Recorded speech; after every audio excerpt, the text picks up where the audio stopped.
Bonjour, aujourd'hui je vous présente le Harmattan Gecko. C'est un frame qui est sous les 250 grammes. Tous mes drones maintenant je les monte sous les 250 grammes. La réglementation est beaucoup moins sévère pour ce type de machine-là. C'est un drone avec, ils appellent ça 3 pouces. Ça concerne la grosseur des hélices, c'est des hélices de 3 pouces. Le frame, c'est Harmattan Gecko. La base du frame, ici, c'est 3 pouces d'épaisseur. Le frame est d'une seule pièce.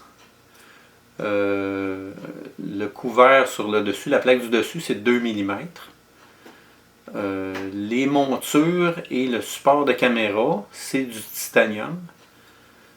Alors on peut constater tout de suite que c'est extrêmement solide, c'est résistant aux impacts. Les drones de ce type-là, qui appellent freestyle, c'est fait pour cracher, c'est fait pour résister aux impacts là, assez solides. Les caractéristiques du drone, le montage de caméra, ici on remarque, il y a une petite braquette ici qui est souple. En cas d'impact, la braquette souple va absorber le choc et plier au lieu d'endommager la caméra. L'autre caractéristique, vous avez deux montages pour les composantes électroniques de 20 mm. Alors j'ai monté le contrôleur de vol et le SC dans la première partie, et la partie arrière, c'est le transmetteur vidéo. J'ai mis le transmetteur vidéo avec un petit angle pour avoir plus de clairance pour l'hélice. Maintenant, les moteurs, c'est des Zing 1404 4600 kV. C'est des moteurs qu'ils appellent Unibel. C'est d'une construction d'une seule pièce. Entre tout le haut et le bas, le côté du moteur, la pièce en rotation, c'est une seule pièce. C'est plus solide et plus léger. Les hélices des Gemfan Wind Dancer, des 30-28. C'est des hélices avec un pas assez bas. Ce que ça fait, c'est que ça donne beaucoup de torque à la machine pour accélérer. Par contre, on a moins de vitesse de pointe. Le freestyle, c'est plus une question d'accélérer, arrêter, faire toutes sortes de manœuvres, mais pas vraiment de la vitesse pure en ligne droite. C'est pas une machine de course. Ensuite de ça, cette machine-là, le contrôleur de vol, c'est un Mamba F722 Mark IV. Il vient en stack en paire avec un ESC de 40 ampères.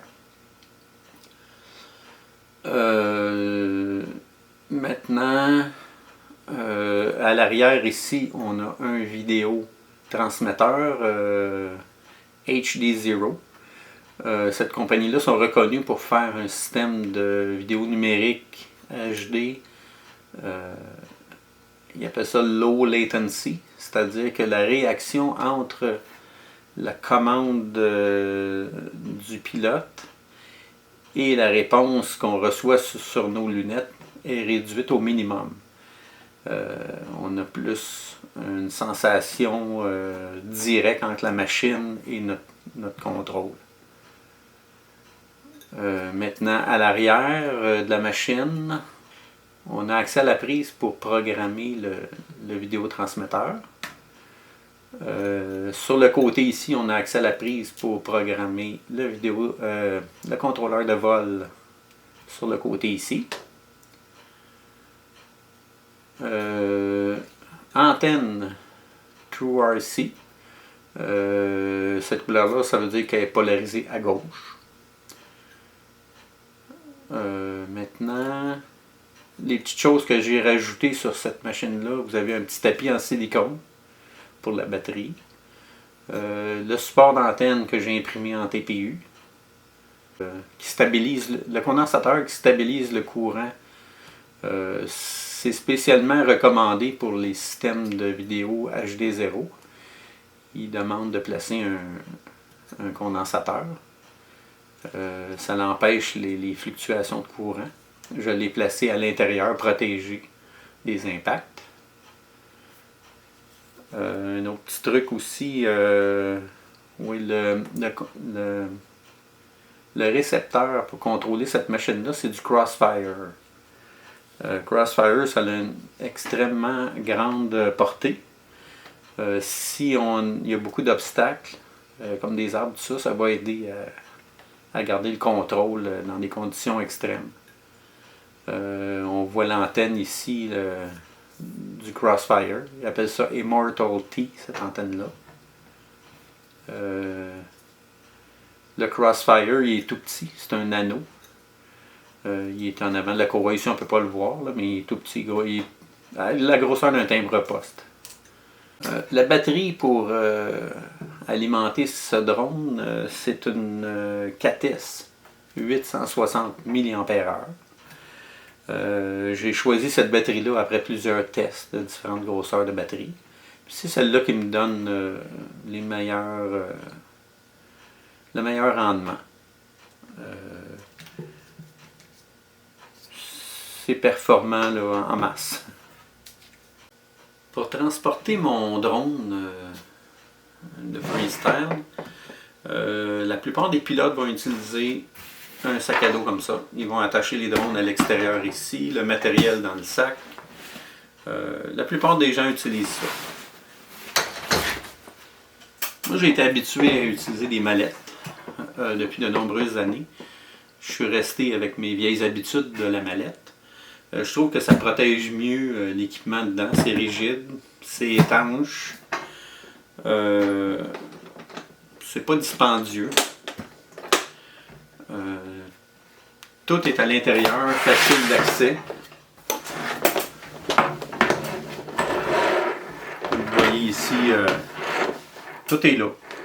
La radio, le drone, les batteries, les lunettes. Je transporte seulement la batterie.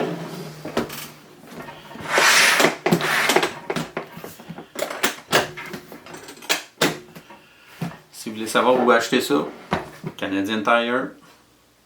Le logo sur le devant, ça c'est moi-même qui l'a imprimé. J'ai pris des logos de compagnie, un peu de Photoshop, puis j'ai recouvert l'image avec ils appellent ça du New Stuff. C'est un genre de plastique qui colle à la chaleur. Alors, on applique ça. On peut prendre un ruban adhésif transparent aussi, ça ferait la même chose. Fait que ça résiste à l'eau. En gros, c'est ça. Ça, c'est mon projet Harmattan Gecko.